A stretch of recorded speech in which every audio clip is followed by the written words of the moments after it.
जय श्री राधे कृष्ण। आप सभी का आपके अपने YouTube channel VK Mishra present में बहुत बहुत स्वागत है।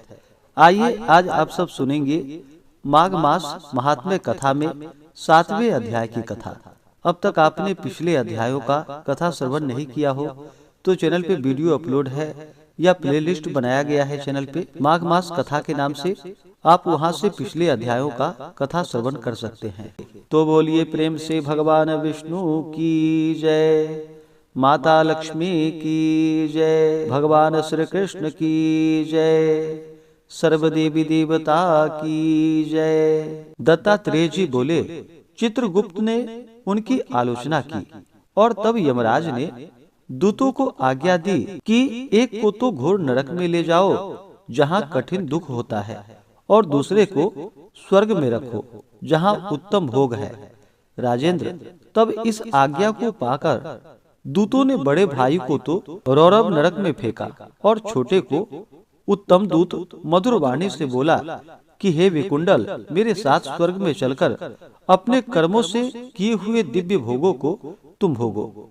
यह सुनकर हृदय में संशय रख कि किस लिए मुझको यह फल मिला है। विकुंडल ने कहा कि हे दूत, मैं तुमसे पूछता हूँ कि हम दोनों ने एक ही कुल में पैदा लेकर एक समान ही कार्य किए, हमारी मृत्यु भी बराबर हुई और यम को भी हमने साथ में ही देखा, तब किस कारण मेरे बड़े भाई को नरक में फेंका गया और मुझे स्वर्ग मिला।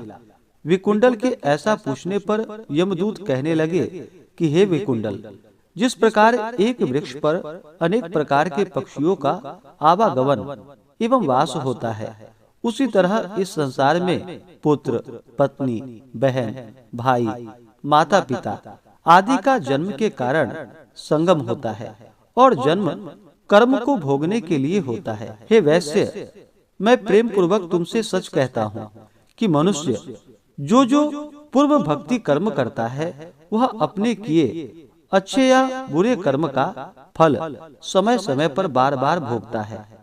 जो जैसा कर्म करता है वैसा ही फल भोगता है। कभी भी कोई मनुष्य दूसरे किसी के लिए कर्म का फल नहीं भोगता। तुम्हारा भाई अत्यंत पापों के कारण नरक में गया। तुम धर्मात्मा हो, धर्म के कारण ही तुम स्वर्ग को प्राप्त हुए हो। विकुंडल ने कहा कि मैंने इस जन्म में पाप ही तो किए हैं, पुण्य नहीं किए हैं।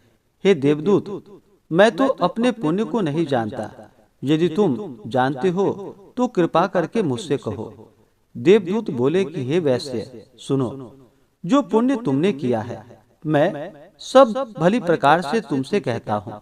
हरि मित्र का पुत्र सुमित्र ब्राह्मण वेद पाठी था। यमुना जी के तट पर उसका आश्रम था। हे वैश्यवर, उसकी तुमसे मित्रता हो गई थी। उसके साथ तुमने 2 माघ मास में समस्त पापों को दूर करने वाली शुभ निर्मल यमुना जी के जल में स्नान किया था, जिससे हे वैश्य श्रेष्ठ तुम सब पापों से दूर हो गए तथा तुमने स्वर्ग प्राप्त किया। तुम इस पुण्य के प्रभाव से स्वर्ग में चिरकाल तक आनंद भोगोगे और तुम्हारा भाई नरक में यम द्वार दुख भोगेगा। तलवार के समान तीव्र 80 पत्रों से काटा जाएगा, मुहरों से ताड़ित किया जाएगा, चट्टान पर पीसा जाएगा तथा अंगारों से भुना जाएगा। दत्तात्रेय जी बोले, इस तरह दूत की बात को सुनकर वह भाई के दुख से ही दुखी हुआ।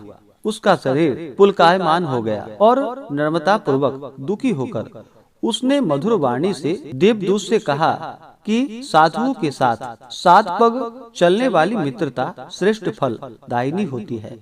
अतः मित्र प्रेम को सोचकर तुम मुझ पर कृपा करते हो। हे सर्वज्ञ, कृपा करके कहो कि किस कर्म से मनुष्य यमलोक को नहीं देखता तथा बुरी गति को प्राप्त नहीं होता है। यमलोकम न पश्यन्ति कर्मणा केन मानवाः गच्छन्ति निज्ञम येन तन्माम त्वम कृपया वद। इस प्रकार से श्री पद्म पुराण के अंतर्गत देवदूत संवाद का 7वां अध्याय पूर्ण हुआ। तो बोलिए प्रेम से भगवान विष्णु की जय, माता लक्ष्मी की जय, भगवान श्री कृष्ण की जय, सर्वदेवी देवता की जय। इसके आगे की कथा जो कि आप अगले अध्याय में सुनेंगे। इसी प्रकार से कथा को सुनने के लिए, व्रत पूजा के बारे में जानने के लिए चैनल पे अगर आप पहली बार आए हैं तो चैनल को लाल बटन दबा करके सब्सक्राइब करें, साथ में बेल आइकन घंटी को दबाएं ताकि आने वाली वीडियो का नोटिफिकेशन आपको समय से मिलता रहे। वीडियो को लाइक करें, शेयर करें। सुखी रहें और स्वस्थ रहें। जय श्री राधे कृष्ण। धन्यवाद।